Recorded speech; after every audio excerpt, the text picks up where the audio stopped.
Thank you. Okay, we'll just wait for people to take their seats and then we'll make a start.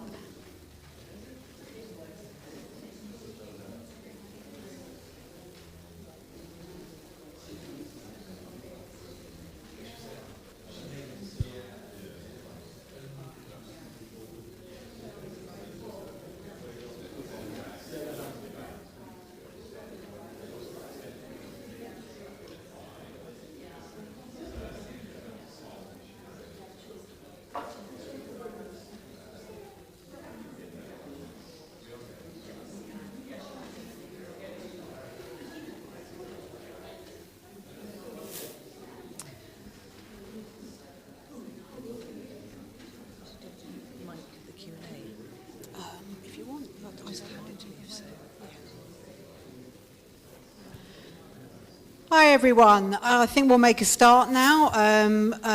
Some of you might know me, I'm Cara Jenkinson from Muswell Hill Sustainability Group, and welcome to this third of our talks alongside our Green Open Homes tours.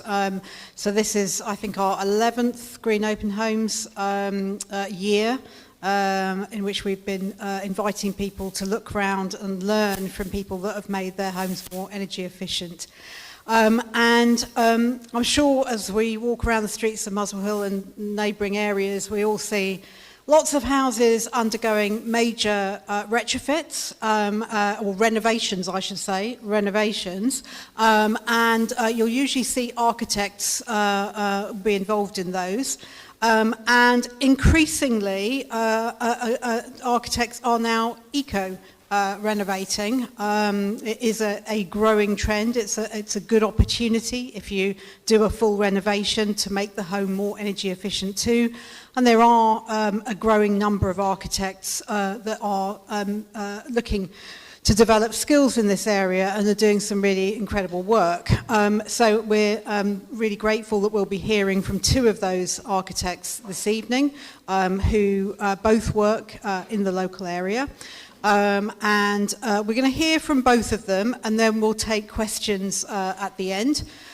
So first we're going to hear from Ben Ridley, who works for Architecture for London and has done a beautiful renovation and retrofit of his own home in Hallowick Road, and that was one of the Green Open Homes that opened a couple of weeks ago, and I had the pleasure of visiting that, and is a beautiful thing to behold, and look forward to hearing more about exactly how that was done and the other work that Ben is doing.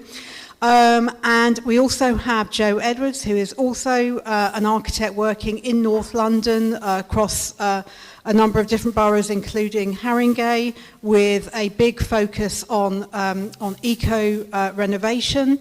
And she's also been very successful in getting her work into published media, including an article in the Times about a month or so ago where she highlighted the challenges of getting planning permission in a conservation area, which I'm sure many of us will be familiar with. So looking forward to hearing from them both. Over to you, Ben. So thanks for the introduction and the invite to speak tonight. My talk I've called Age of Extinction, and really I wanted to talk a bit about, obviously we're facing a climate emergency, but one of the things that we don't talk about sometimes is species extinction, which is happening at pace. So I've just included some quotes in here to remind ourselves of that and why we do these kind of projects. It's impossible to exaggerate the awesome nature of the challenge we face. Global warming is already a prime factor in destroying species at a rate not seen for 65 million years.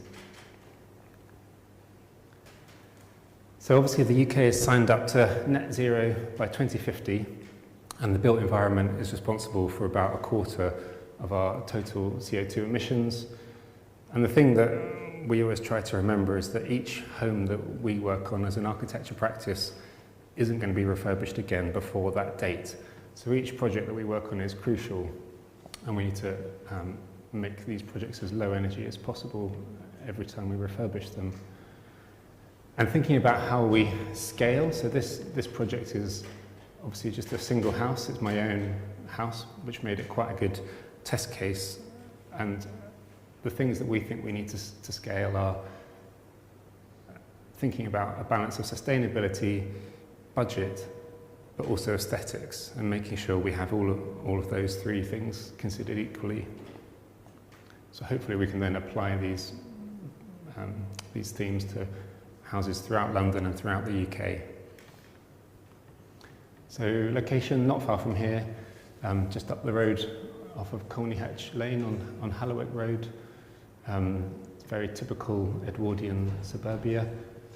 It's on the corner of Colney-Hatch, so it's quite a busy road, and it is quite loud. So that was another benefit of the thermal improvements, the insulation and triple glazing was really reducing that acoustic discomfort that you might have in the house otherwise. The project was for a loft conversion, rear extension and retrofit, and then opening up the ground floor internally, so you have more contemporary open plan space and allow all of that light to bounce around a bit more in the ground floor. So test case retrofit on an ordinary house with a relatively small budget. So on the left is the house as I bought it.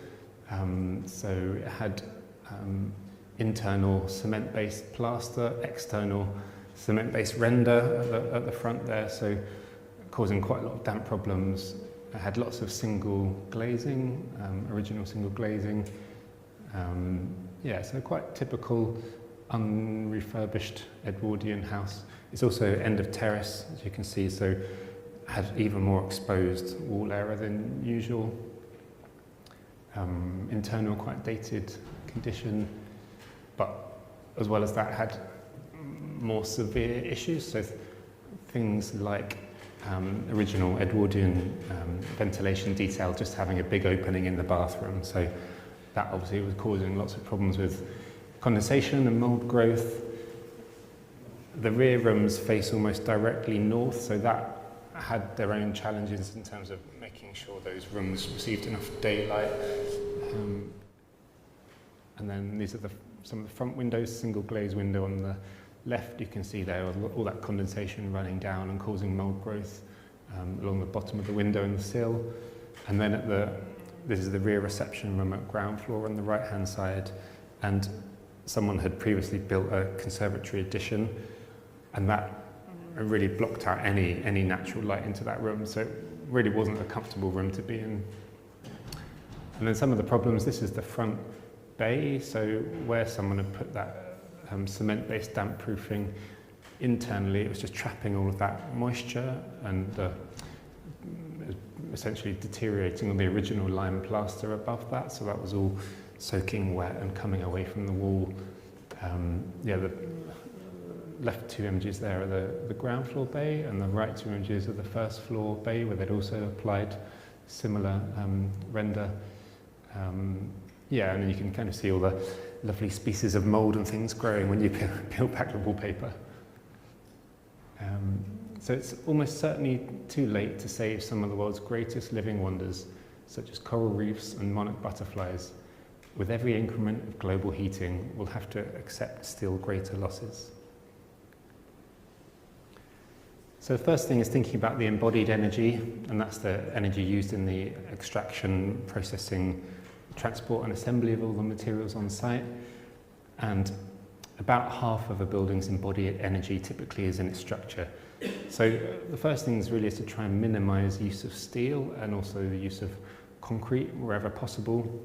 So in this project, we reduced the use of steel by retaining some of the brick nib walls. So although we've now got quite an open plan space at ground floor, just by retaining these small nib walls here and here, you just need a single steel above them to carry the load of the wall above, rather than a big box frame going right the way around and under.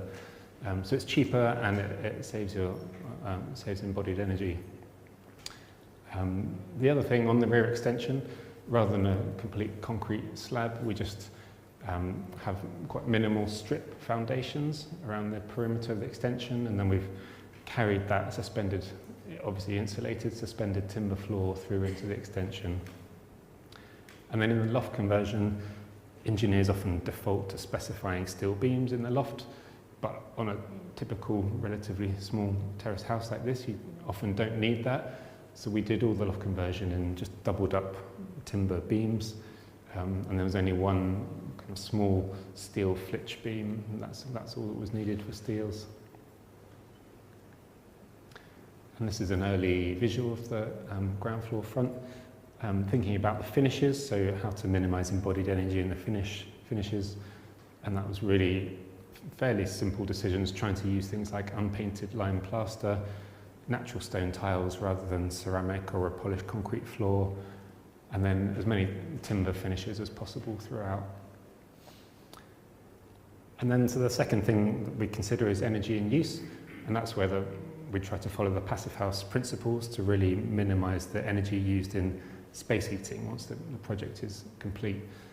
Space heating is the main one, but there's also heating, cooling, ventilation, lighting, and power, hot water.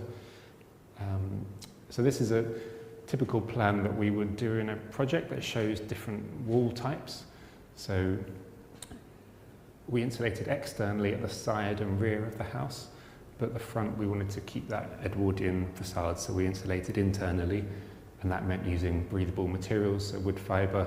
So you can see the yellow line there indicates wood fibre and lime plaster internally for the airtightness layer. The rear extension was all built in SIP panels, so that's the blue there, and then mostly lime plaster throughout for airtightness. So passive house principles are insulation, airtightness, and MVHR, and triple glazing. And we achieve U values of 0.15, except for the front facade, which it doesn't perform quite as well, but needs to have that breathability. And so then first floor wall types, similar thing there. So you can see internal insulation, wood fibre with lime plaster at the front, lime plaster throughout.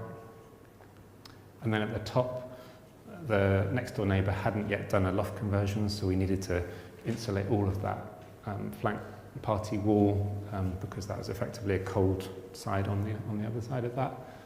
Then Intello Plus membranes for airtightness in the new timber construction in the loft, and the MVHR, which you can just see is 4 circular dots next to the curved red line. So that is where the MVHR unit is, and that's what essentially gives you the fresh air that you need, but it recycles the heat over from the stale air that's being extracted from the house. The reason that red line is curved there, that shows you the new wall that was made in the staircase, and that curve essentially creates a new void behind where the ductwork for the MVHR unit can run down vertically into the other floors of the house. Typical detail of the new triple glaze window and the external insulation. So the idea really is you then try and push the windows outwards so that they're in line with the insulation. That way you minimise the cold bridge between the window and the insulation layer. And it's a triple glaze Velfac energy window. So this shows you the MVHR diagram and sample image. So you can see there that red box in the loft is the unit itself, and then the ductwork which leads throughout the house, extracting stale air from kitchens and bathrooms, and then supplying the fresh preheated air to bedrooms and living spaces. There's disastrous consequences for wildlife if human-caused emissions push global temperatures up by 4.4 degrees C. Extreme heat could endanger 40% of land animals by 2100, with extinctions and collapse of ecosystems becoming commonplace. So some photos of the build process. This on the left shows you the wood fibre going into the the bay. Here is the shot of the staircase with that new steel beam going in, just showing retaining the nib wall on this side and the other side, so that you don't have to have that big box frame going right the way around. External insulation going on there, and that's the rear extension in the SIP panels. New double glazed sashes going in, but then we added a secondary glaze layer internally inside of that, so you've got effectively a triple glazed layer, and the wood fibre. And you can see that one of the reasons we exposed all the joists in the ceiling was that we took the cornices and the ceilings down to be able to insulate between the joists and to make those joist penetrations as airtight as possible with airtightness tape. Yeah, so it's trying to minimise any of those cold bridges where you might get condensation risk. This diagram on the top left is a good diagram that shows you the strategy. So where you've got a solid masonry wall, like on the right-hand side of the image, airtightness can be dealt with a thick layer of lime plaster. But there, when you've got timber construction, like the roof on the left, you might have an Intello plus membrane, like we used here, and it's all taped up with airtight tape and grommets where you've got penetrations. And then the diagram here shows typically a new build house might be built with lots of small gaps in its construction, and together they might add up to about 2 cash points in size. Whereas if you can get your passive house standard new build house, that would only be allowed a credit card sized hole over the entire building. All of those holes added up. So it's a really challenging standard, but yeah, you can see the difference.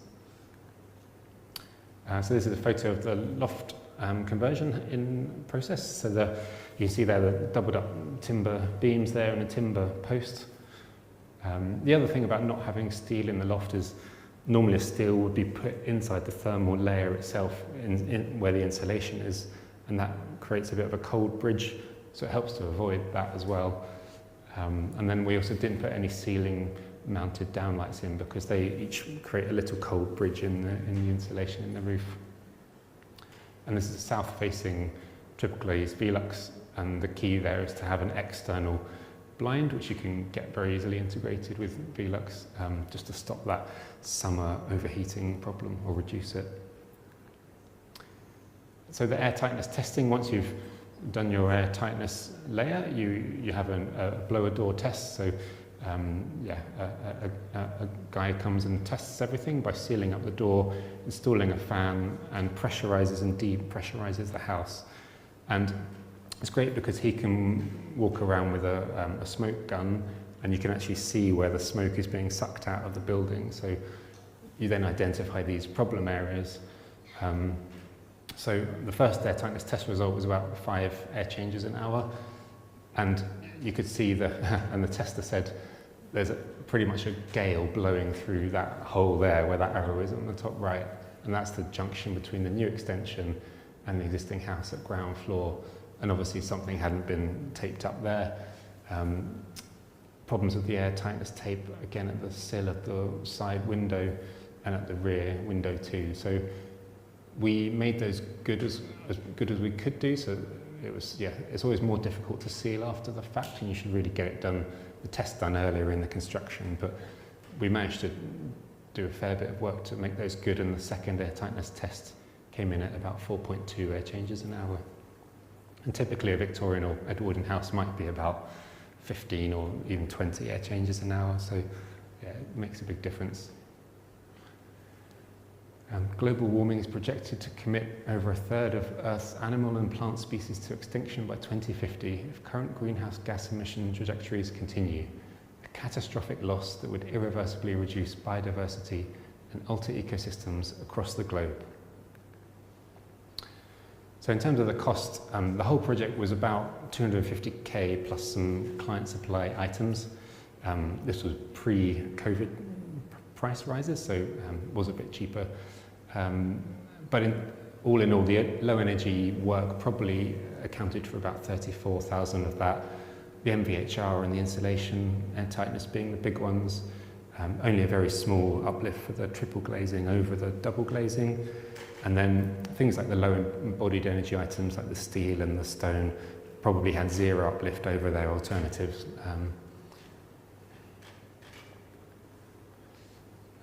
So yeah, just a note on form factor. Obviously on existing projects you have less control about the form factor, so that's the shape of the envelope of the building. Obviously a perfect sphere is the perfect building shape, but not very practical in reality. But our London housing stock is generally built with a reasonable form factor, and that's generally because, well, various things, but people were aware that by sharing a wall with a neighbour you wouldn't need to heat all those houses as much, and there's also economies of scale on building them, but it effectively means that with so many shared walls they perform reasonably well and they have a reasonably good form factor already. World biodiversity has declined alarmingly in the past 50 years. Earth's wildlife population have already plunged by an average of 69%. So just some photos before on the left and after on the right. So taking off some of that cement render, new windows that you can see there. And then on the right-hand side, that grey line that you might be able to see, that's the external insulation. And we actually set it back very slightly from that corner so it doesn't create a bulky edge on the front facade, but then you would just run the internal insulation down into the chimney breast so they overlap slightly to minimise that cold bridge. And then staircase before and after.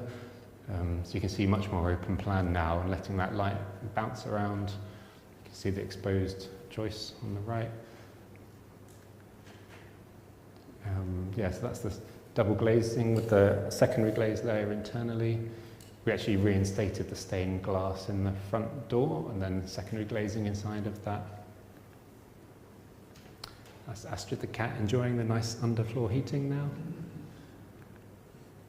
And some details on bedroom,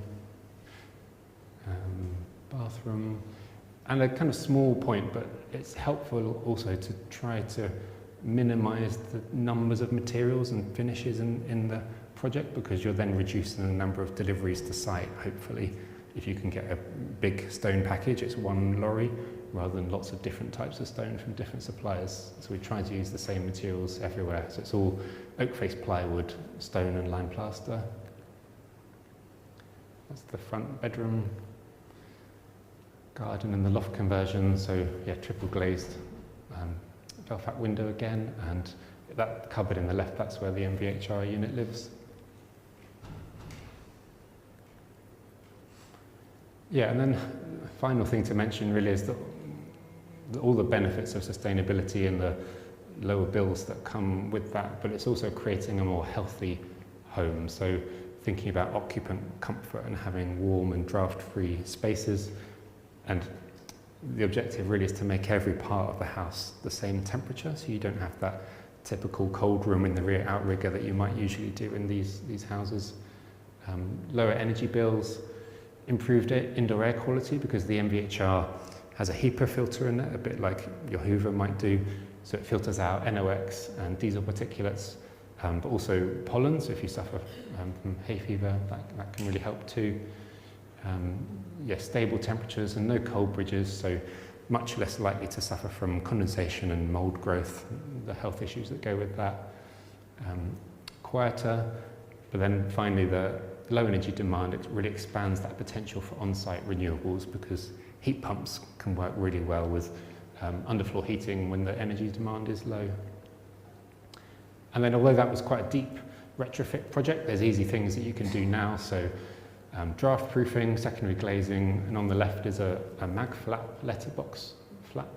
It costs about £15 and it stops that draft that everyone has through their letterbox. So I really recommend you look at that as a first thing to do.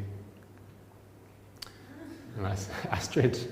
The fun thing about a passive house, if you can get all the way to a passive house, is that you get obviously the free heat gains from the people that live there, from the sun, the free solar gain in winter, which are all those things you're trying to make use of. But then the only remaining heat demand that you would need to bring the house up to a steady 21 degrees could be provided if you have 17.4 cats, apparently.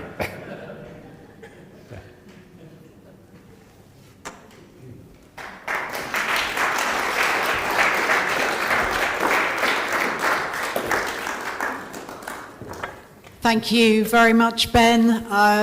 It's a beautiful, beautiful house, and if every renovation could look like that and achieve the energy efficiency of that home, we would be in a very good place indeed. Thank you. Joe. Just testing my microphone. Oh, sounds like it's working. Great. Yeah. Ooh.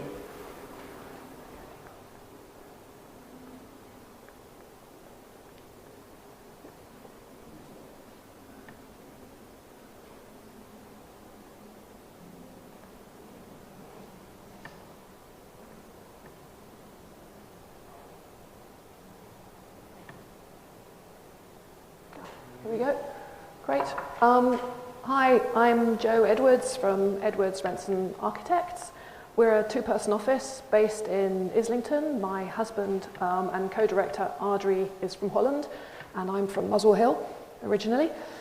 And I'm going to talk you through a number of different aspects from different projects. So looking at various different projects that we've used solar panels on, and rainwater harvesting, and green roofs, where we've tried to get improved glazing and used heat pumps and shading. And I hope I'm going to remember to tell you about failures and frustrations and battles as well as successes. I don't want it all just to be about how wonderful everything is, because actually it can be really difficult. And I think you can learn a lot. Well, we've certainly hopefully learned a lot from the struggles as well as the successes. So first of all, some projects with solar panels. The first solar panels we put in were actually on our own house 18 years ago. So right in the middle, you can see them there. This is our, it's on a terrace in Islington.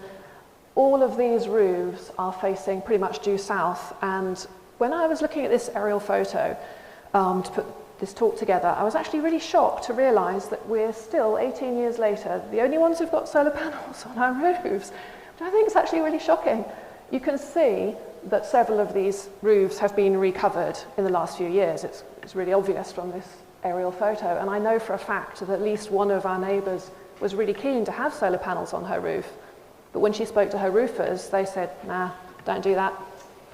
They just totally weren't interested, which is very frustrating, because obviously if people like us are involved in a project, we're doing a whole big project and lots of works to a house, then we can bring our renewable energy guys on board, we can do all the drawings, and we can specify and make sure that things like solar panels are included. But most roofs are recovered not as part of a big project, but just because it needs to be done, and then there's no mechanism actually to encourage roofers to embrace the technology that's really not very complicated. And anyway, that's just a bugbear of mine. So I started looking around to see how far do I have to go in my local area to find some more solar panels, and I had to metaphorically walk 15 minutes into Hackney to the secondary school that our sons go to in Stoke Newington, and very pleased to see lots of solar panels up on that roof. They were put there by Stokey Energy, which was set up by local residents, some of whom had kids at our school, and they've been putting solar panels on top of schools in Hackney and other public buildings, which I think is brilliant. So then I wondered, well, what about my old schools in Muswell Hill? And I'm pleased to see that Teverdown, my old primary school, has lots of solar panels on the roof, as does Fortismere, or Fortismere as it was when I was there, just down the road from here, on the new-ish building at South Wing, and the newish building between South Wing and North Wing. But again, sort of panning around Muswell Hill, not very many private houses with solar panels on their roofs. I don't know, I think that's quite surprising. Anyway, so here's a project that we did, which included solar panels, but also a retrofit, meaning that we did various different things to improve the energy efficiency of the house. So there you see before and after. The extension we built was really quite small, but we did manage to get lots of different things into it, and we built it during lockdown, which was interesting. So on the left-hand side, you can see as it was, and on the right, as it is now. There weren't any south-facing roofs in this house, so we created one. The rear outrigger part of the houses in this particular street are really, really low in ceiling height. So we took the top bathroom and we extended it a little bit upwards. Didn't dare to go very far because we thought the planners would not allow us, but also we didn't want to impinge on any neighbours. So we went up a little bit and created a sloping roof just big enough to get one solar panel on and a roof light in and a tiny little green roof. So yeah, the roof was taken off and it was rebuilt, and here you can see the shape going on from above, and here it is finished. Sorry, I don't actually know much about the audience that I'm talking to here. I mean, do you know the sort of two basic sorts of solar panels? You've got photovoltaic solar panels, so photo, light, voltaic, electricity, so take the thoughts that turn light into electricity, and you also have hot water creating solar panels. We've used both in different situations depending what the priorities were on the project, and this one is a water heating one. And you can see just the edge of the little tiny green roof there and the roof light. And here's a view of the bathroom below. You can see how low the original ceiling was, and then yeah, the higher part, it's just a much lighter, more inviting room now. And just a couple of notes on things that I really enjoyed about these particular builders. One thing, they stuck our drawings on the walls. It's brilliant. Whenever we're tendering or about to go out to tender for a new project, as much as possible, I like to be able to say to my clients, I've worked with all of these builders, they're all great. You can choose the cheapest one if you want, I don't mind, whichever. Choose whichever one you want, they're all wonderful. But obviously that's not always possible, and sometimes we need to bring new builders in. So then I go to building sites and I check out new builders, and they often want to show me around finished projects, but actually what I want to see is building sites, because I can read so much about how in control a builder is and how they're actually building things, and what the quality is of what's actually hidden inside the walls when it's still in construction. And I find it amazing how often I can go around building sites and say, yeah, it's great, it's really interesting, it's all lovely. Where are the drawings? And then the builder says, hold on. And then he goes and asks his mate, and he doesn't know where they are, and none of them know where the drawings are. And then I think, well, how can you build it accurately if if the drawings aren't there? Anyway, so for me, this is a really, really good sign when you go around a building site and you see drawings on the wall. And I just really, photo on the right is, I just really love the fact that these builders, even their piles of rubbish, well organised. They're sorted, and you can see that they're in control, and it's great. So the next project, which included solar panels, is one where we used permitted development to get solar panels onto a side-facing roof in a conservation area in Tufnell Park. A lot of conservation areas have restrictions on what you can do under permitted development. I don't know if you've heard of Article 4 directions. Some nods, great.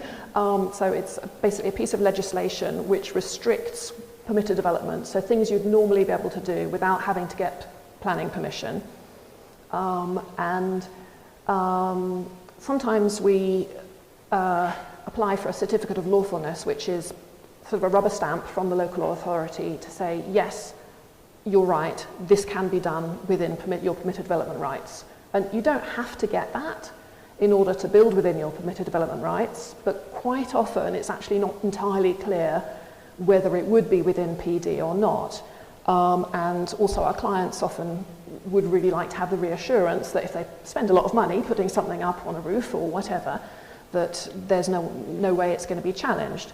And in this particular conservation area, near Tufnell Park, there were clear rules about the front-facing walls and front-facing roofs, but it didn't say anything about side-facing roofs. And these panels are now visible from the street, but only just from one little area. And yet we put in a certificate of lawfulness application, and Camden approved it, so it was fine. And we did lots of other things on this project as well. And another one, battles and losses. It's like quite a few projects. We had specified lots of insulation, and then when the costs came back, it was all too much, and so it all got taken back out of the project again. And that's a common problem. This one is a project that we've just finished on site, or it's just in its very last. Just the fitted furniture and the last few little bits and pieces are just being done. So I don't have any professional photos to show at the moment, but for this one we shaped an upwards extension to suit solar panels, and it was part of a retrofit to increase the energy efficiency of a Muse house just behind, I don't know if you know Camden Square. So this is a photo taken from one of the big houses in Camden Square looking down on our site, which is the Muse house there with a double pitched roof. And here's before and after images from our 3D model. We always do 3D models because almost all our clients say, I have trouble visualizing. It's like, don't worry, that's completely normal. That's what we're here for. So we do 3D drawings to help people understand both the inside and the outside, what they can have. So before, it was a 2-story. It was actually an old workshop that was built in the middle of the 20th century, and we extended it upwards with these, again, a double-pitched roof, so it's sort of harking back to how the building originally was, but with the roof shape changed and with lots of solar panels on the roof, and those were partly to generate electricity, because we put in an air source heat pump, which uses, as maybe you know, quite a lot of electricity just to run. So here's views from the back garden, before and after. Photos before and after, and views from the side street, again before and after, and photos from the same side street. And here it is being built, almost entirely timber structure, also so we could stuff lots and lots of insulation into it. And there's the roofs, nearly finished there, and here's the solar panels. We didn't want them to just be kind of plonked onto the building, we wanted it to form an integral part of it. And then this is a project we're working on at the moment. It's again a project where we've shaped the roof in order to create a suitable slope for solar panels, and as part of a larger project we're trying to improve the energy efficiency of the house. So that's what it looks like now. It's near Hampstead Heath, so there's it's an extension, but actually I think it was probably originally conceived as a conservatory, but it was actually, there were never doors put in between that and the rest of the house, so it's effectively an extension. And I mean, I think it's quite sweet. It's actually got lots of really nice design features, but it's absolutely freezing. I was there 2 weeks ago, and during the whole meeting I just kept my jacket on because it was so cold. And a few months ago, before we put planning in, when it was summer, it was unbelievably hot, and we just sat in meetings with sunglasses on because, you know, so the clients want to sort it out, and I can't remember exactly how the conversation went, but they didn't come to us saying they wanted an eco-retrofit, but we have got them interested, and they are absolutely up for improving the energy efficiency of the house, which is great. So here's existing and proposed. That's what you've just seen, and then here you can see the different shape extension and solar panels on the roof. So again, existing and proposed. I should say it's not any bigger, the extension, than the existing one. We're actually reusing the foundations and the footings of the existing extension. And there again, that's just showing that the plan has not changed enormously in terms, I mean, the area is basically the same. And we're just getting ready for tender at the moment in the next few weeks, so we're producing drawings like this at the moment of, to show the builders exactly what they need to price for. Then moving on to just a couple of other different aspects of projects. So rainwater harvesting, this is on our own house.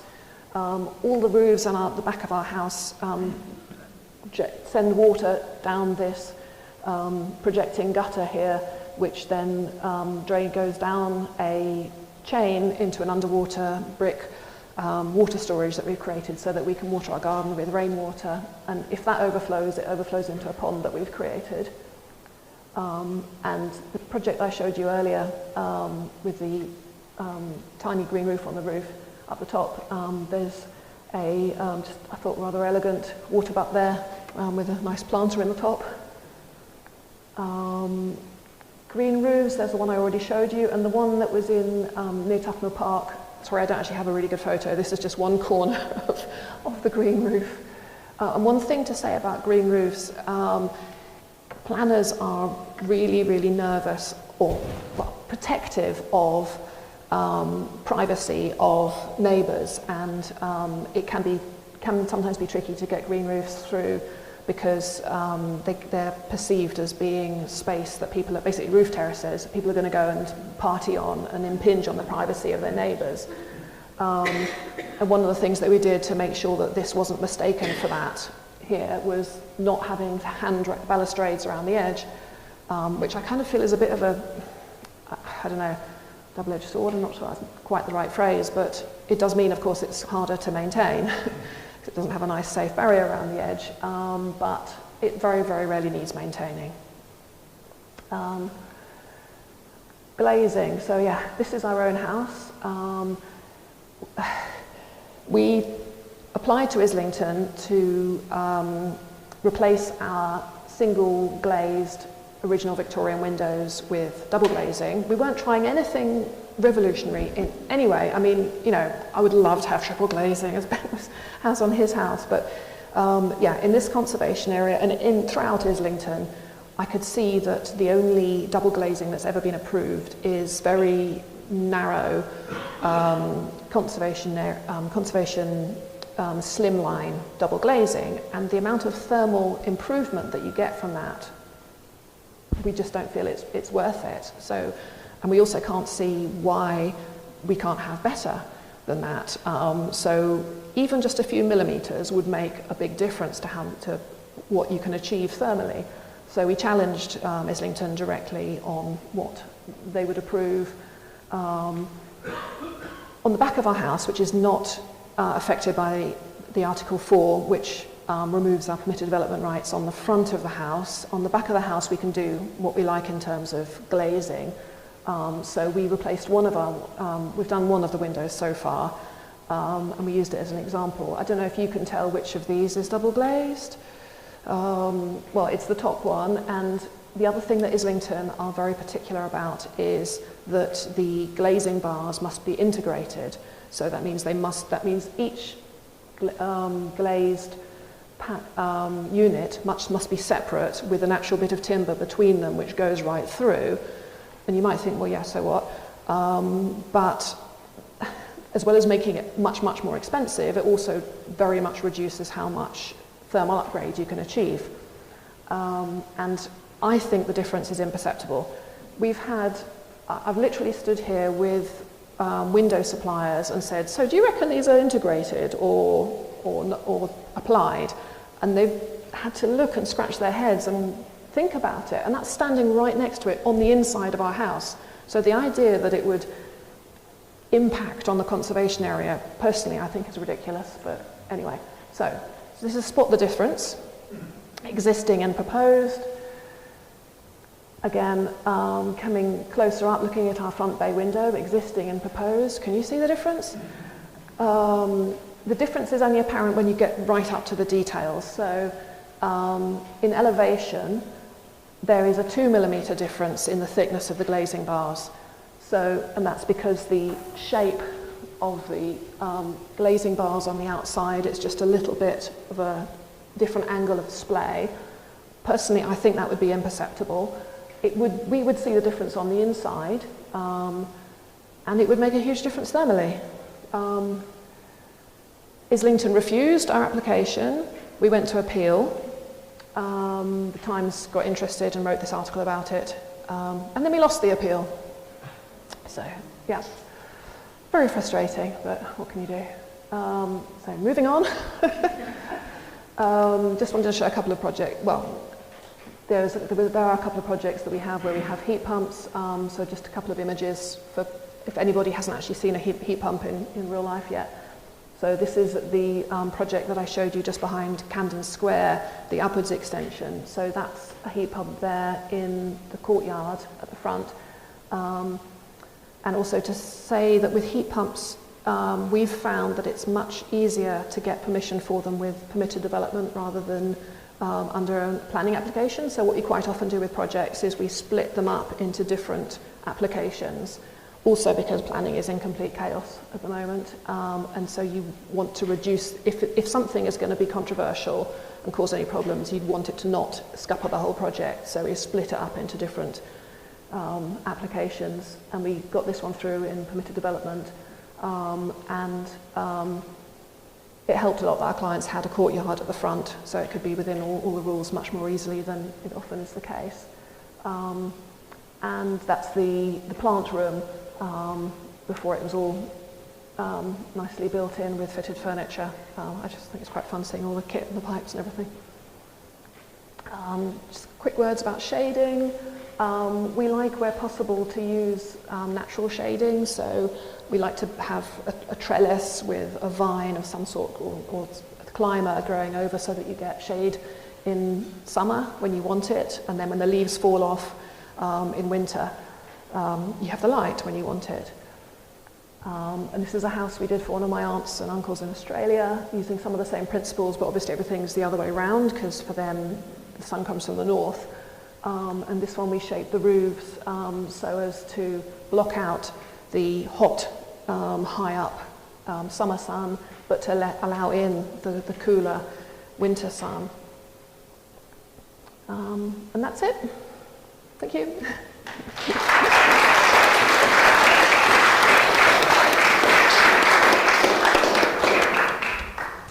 Thank you very much, Joe, for showing that kind of warts and all the challenges as well as the successes, and still some beautiful outcomes. Thank you very much. So Lisa, do you want to do the Q&A? So we're going to take some questions now. Anybody got any questions? I'm next year going to be retrofitting a house, and one of the things that I often think, feel a bit guilty about is buying a new kitchen, buying a new bathroom, all the materials. And I keep hearing, you can get a second-hand kitchen, you can get this, you can get that. But new, reclaimed floors and all that sort of stuff. As architects, do you take that side of a project on? I mean, it seems to me a bit daunting, but guilt is making me think that's the way I should go, So I just wonder how you can, and if you do, incorporate that sort of work with a project. I mean, in a way, if a kitchen's second-hand or new, I don't know that it would make that much difference to us and our work. So yes, either way, we would be happy to work with it. I mean, I guess generally with kitchens, what we find is if we get our really good fitted furniture guys on board, they can adapt things so that, standards, you don't have to just have standard sized units and then you lose space at the end of a run, for example, because it just doesn't happen to fit, the units that manufacturer makes.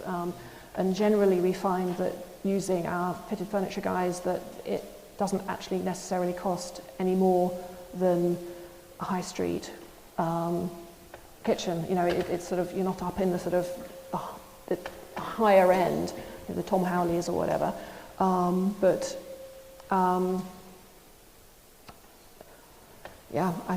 and I think using different materials, and there's lots of interesting and really beautiful materials that are available that can be used. Absolutely, yeah.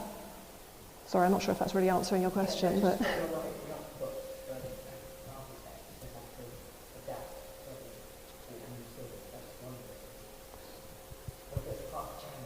Sure.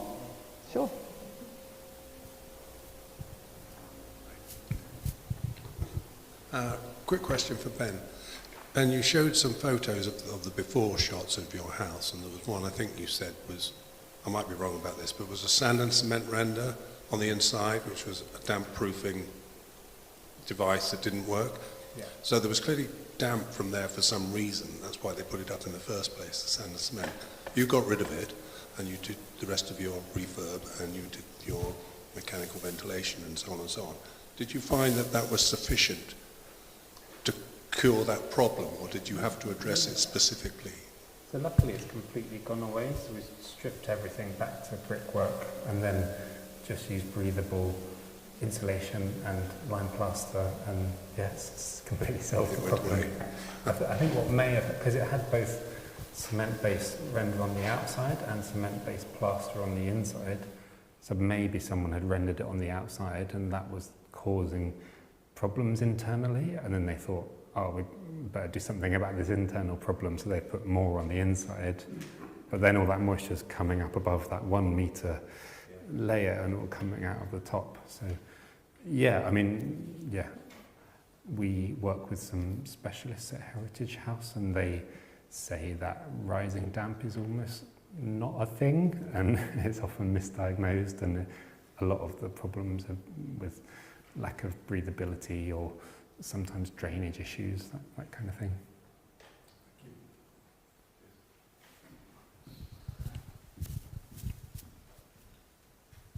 I've got one each, actually. For Joe, are you hopeful, or have you had any indication that when the new MPPF comes in early next year, maybe, that some of the difficulties will be gone? But I've also got one for Ben as well. You mentioned about underfloor heating, but I didn't hear you say whether you had an air source heat pump or what. Sure.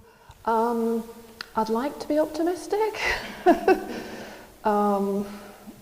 Let's see. I'm not convinced. I mean, I think you can have all sorts of high-level statements and policies, but in the end, it comes down to how it's applied and the nitty-gritty. And certainly, what I've seen is that when it gets to that level, it's not understood, and it's just not accepted. I mean, the reason that our application for double glazing was refused, for example, was because the reflections would be stronger. I mean, personally, I do think beauty is a precious resource, but to that extent, it's like, really? So, yeah, let's see.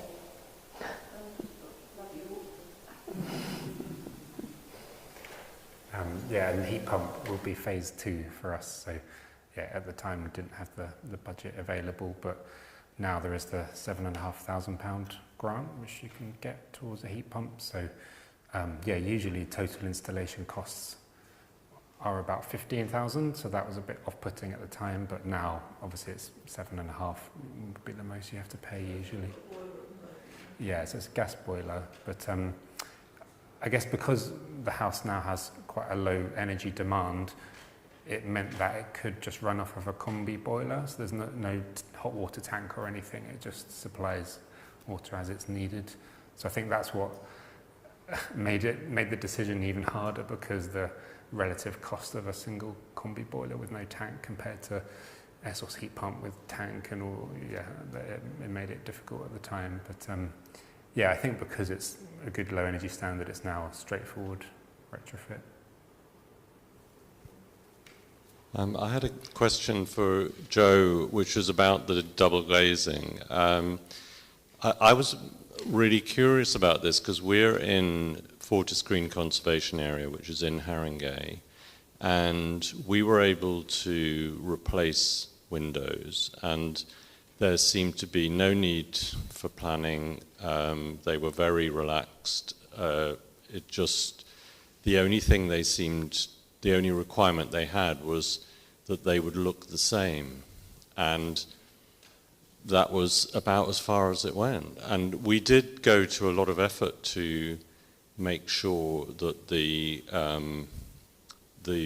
look was very similar, but we got really good quality double glazing with a big gap between the two panes.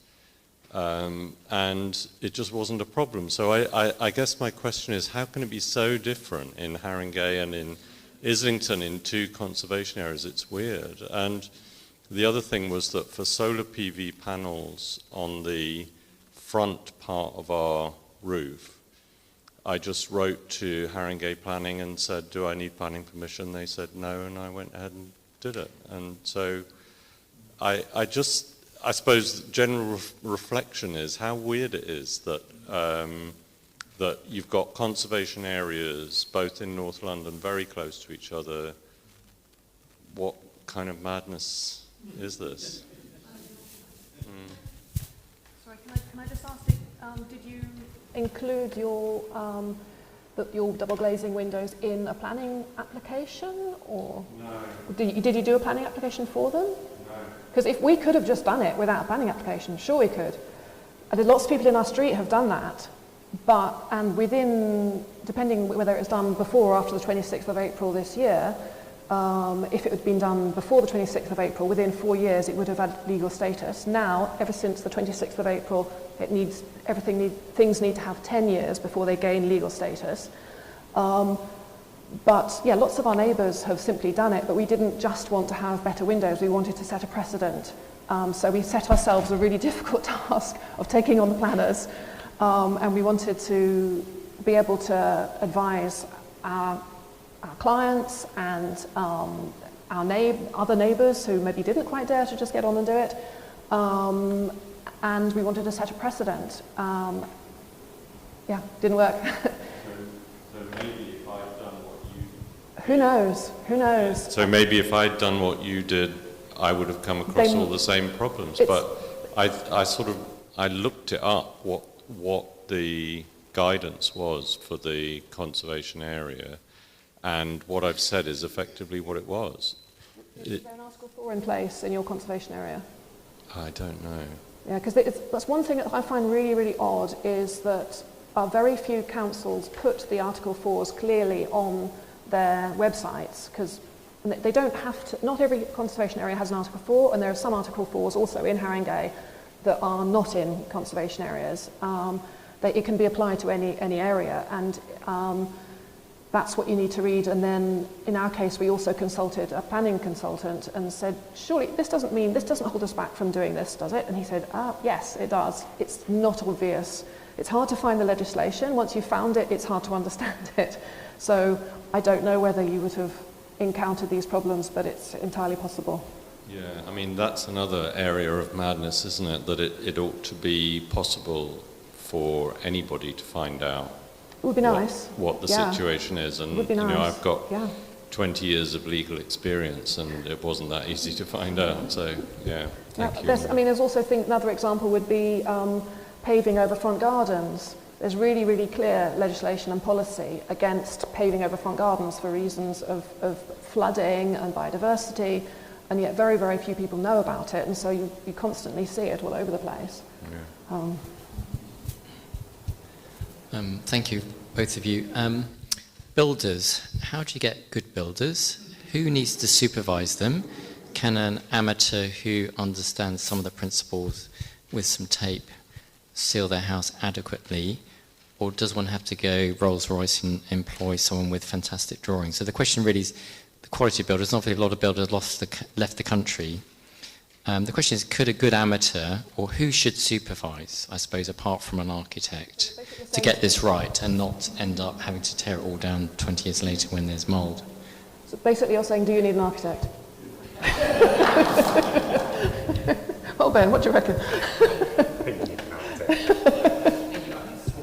Yeah, I think you can. I mean, it's not rocket science. You just have to, and often people that supply the airtight tape and airtight membranes, they will come and do a demonstration on site. So they'll show the contractor how to use them, or there's lots of videos online. But yeah, I think it's just having a good talk with the builder and getting them to understand why you're doing it and why it's important to not put a nail in this airtight layer. And I think once you've got that and everyone's on board with it, it's not a difficult process. I think it's just doing it properly and being there a lot to supervise it. And yeah, exactly. Making sure you really check what they're doing, or if you do employ, a surveyor, for example, or somebody else, making sure they do really go along and check what's going on, and also just really generally, and maybe perhaps a little bit glib, but I've generally learned in terms of how can you find good builders, the ones who say, no worries, yeah, sure. No, the ones who say, okay, but what about this, and what about that, and the ones who give you a headache because they're seeing all of these problems, they're the really good ones, generally, I find, because, they're the ones who are taking it seriously and are actually engaging with the problem, and people who are good at just salesmanship and will tell you that it's all going to be fine can be wonderfully reassuring, but generally, actually, it shouldn't be reassuring if someone's like that, and also check their work. I would always talk to, whenever we're taking new builders on, we always talk to a couple of architects they've worked with in the last 2 years and a couple of clients within the last 2 years. And just to begin with, the fact that they're happy to give us those references is a good sign, but I also talk to them on the phone to the references. I don't just, ask for an email to be sent, because anybody can say a few nice things in an email, and it'd be very unusual for anybody to give somebody as a reference if they're not confident that they're going to say good things about them. But you can also cross-question them and say, and were they on time? Okay, and what happened when there were delays, and how did they deal with cost overruns, and what was their attitude to this? And, just really get into detail and cross-question them. But finding small builders who do really small jobs who are good is really difficult. There are kind of economies of scale, so yeah, it is tricky. Solar panels, I've got 2 questions. With regards to the payback period on either photo PV or water, do you have any reliable data on what that is in terms of time, years, based on today's current energy rates? Because we just hear so many different sort of time from different press articles and whatever, in terms of how many years it is to pay back. And the second question is, do solar panels have like some kind of a kite mark or some kind of that you've got an audit trail back to where they were made, and actually the manufacturer of them was actually not made in a factory which is supplied by coal-fired power stations? Is there anything that you can trace the manufacturer and how they were made? I'm not an expert on solar panels, but I think they do pay back relatively quickly, especially compared to things like heat pumps, where there's less of a financial incentive, but that's more of an incentive of being able to get rid of fossil fuels entirely, possibly. I would have said like 5 or 10 years, but I'm not totally sure. I'm not up to date with the figures, but I know you can get up-to-date figures. Last time I saw them was in an energy survey, which a client of ours had done for a couple of £100, which said the things that it had in it that we wouldn't have been able to do ourselves, I guess, was producing those sorts of figures. I'm afraid I don't remember them exactly. I think, last time I saw, the payback times were about, I think, 6 years.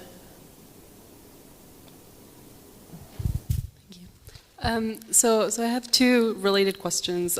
So you mentioned, the heat pump grants, and so I was just wondering if you could, give additional examples of things that may be available for funding some of these alterations to make homes more energy efficient, and where to find that information. And then the second is a bit more existential, which is, we're in a sort of special group of people who are very interested and motivated by this, but of course, as you mentioned, Ben, at the beginning of your talk, getting to net zero by 2050 involves, not only improving our homes, but those of, essentially the rest of the country. So how can we get more people on board and promote sort of investment in this area? Yeah. So on the heat pumps, some of the big energy suppliers now, you can just approach them direct, like Octopus. They'll come and do a free survey and a quote. I think they're very, very good as far as I know. What else? Yeah, I think they tend to be about that £7,500. I think their only issues on larger houses. They can't commit to their heat pumps, given the space heating demand that you need on a larger house. They're the first port of call, maybe. What was the other question? Scaling up. It's difficult, isn't it? I think ideally you want to be able to retrofit a whole terrace at one time, because you could get massive economies of scale on external insulation and all those other things. It's difficult when they're all in private ownership and people have different economic circumstances and passion about the subject. And I think that's part of the difficulties with our clients, that where the house is in a reasonable condition as well, people just don't want to go through that pain of a massive, deep, low energy retrofit. So we do what we can where we're altering part of the house, but the perfect project for us is where the house is in a really bad state, because they're the ones that are the really good opportunities to do something substantial.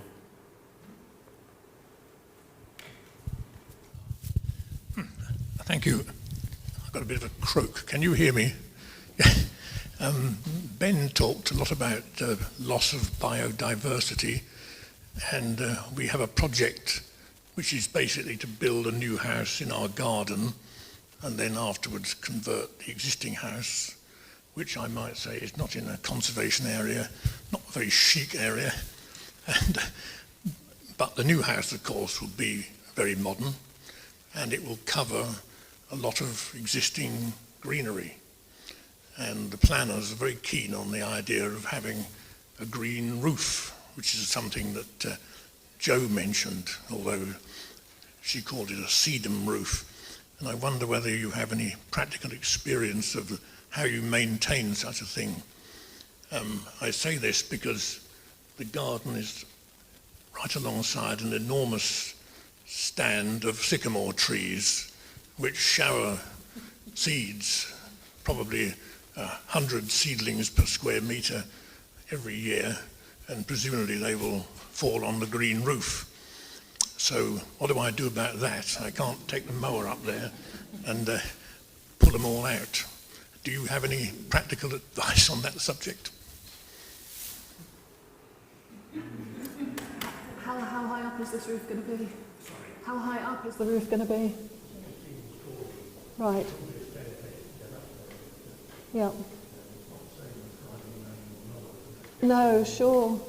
But I mean, I guess a green roof or a sedum roof it's still a garden, so it will need, I mean, generally sedum roofs need very, very little maintenance, but that does sound like it does need somebody to go up and pluck the seedlings out. I'm not sure if you can avoid that. Maybe just employ someone to do it. Might be worth speaking to a gardener as well and seeing whether they would take root in that kind of sedum roof, because it might not be enough to grow to a size enough where they might cause a problem. Needless to say, the supply of green roofs makes this point. They will grow in inadequate soil, but I don't know whether that's really true. Personally, I'd rather persuade the railways to get rid of the sycamore trees because they're a monoculture and a marvellous opportunity to increase biodiversity by cutting the whole lot down and replacing them with something more sensible. We try to do that as well, by the way. Thank you. I think this is to both of you, really.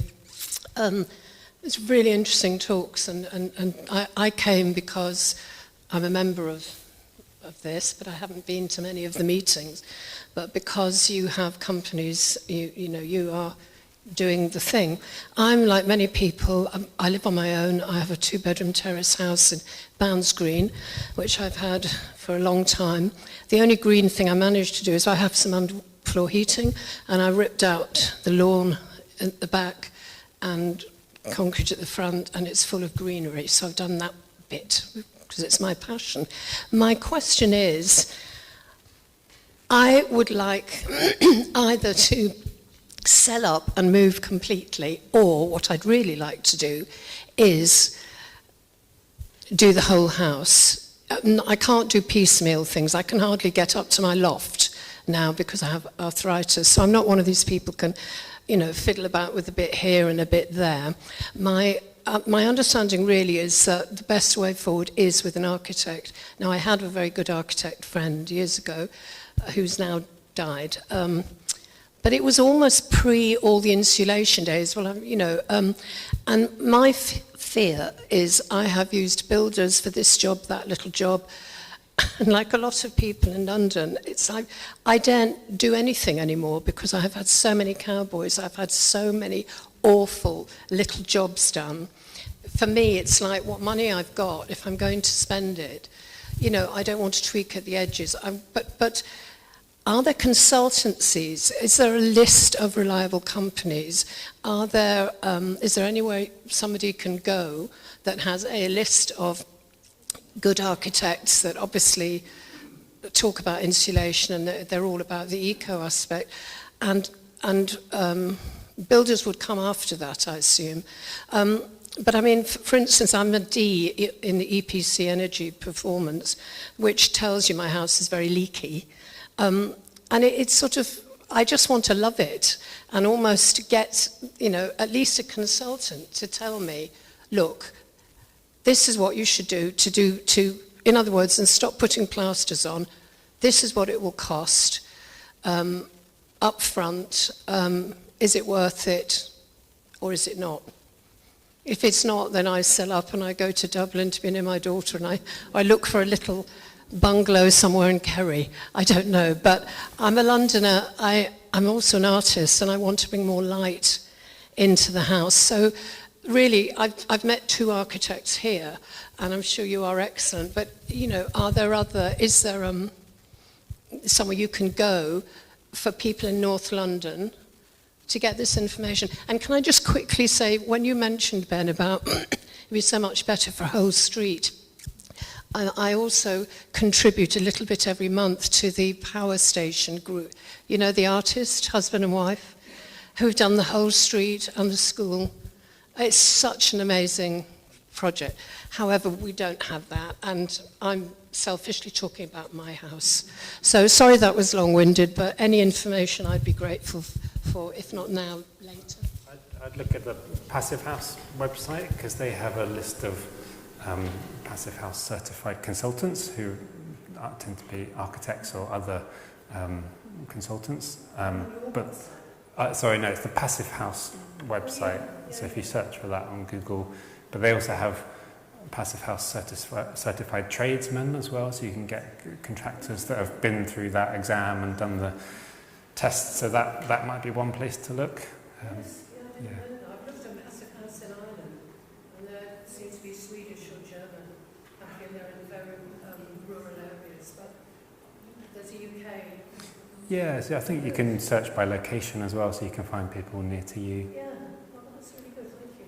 And if you look on the RIBA Find an Architect, if you go to the RIBA website and go to their Find an Architect search tool, you can write in a description of what you want, and you can say that it's important to you that you have architects who are interested in who can make your house more energy efficient, etc., and you can put in you'll have your postcode there, and you can say how far from your postcode you want somebody to be, so then you can get quite local people suggested, and yes, and then you'll be sent a list of, I think it's 10 architects who will each get an email asking if they're interested, and then I'd say look at their websites, check they do what you want, and then talk to them. Thank you. That is a really helpful tip.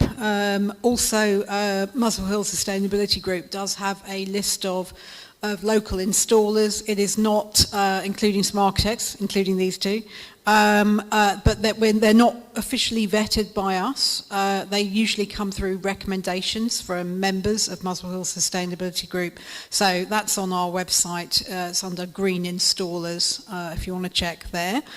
So, thank you very much to our speakers for brilliant talks and some great questions as well. We always delve down into the details in our questioning, which is great. I just wanted to say there was a question about what do we do to scale this up by 2050. There's the Labour government right now are working on something called the Warm Homes Plan. This is going to be addressing retrofit and how we make our homes more energy efficient. One thing you can do is write to your local MP and call for the most ambitious measures possible as part of that plan. And in a similar vein, Ben was talking about the ecological emergency, and Marilyn here has some leaflets about a bill that is going before Parliament, and she can give you those if you're interested. It's an important bill, to raise the ambition of what is going on the climate emergency. And finally, I just wanted to say a huge thanks to Lisa Jones here, who has done all of the organisation and publicity around the Green Open Homes events. And she's been doing this for the first year this year, taking over from Mary Blake, who did it for many years, and she's done a fantastic job. So thank you very much, Lisa.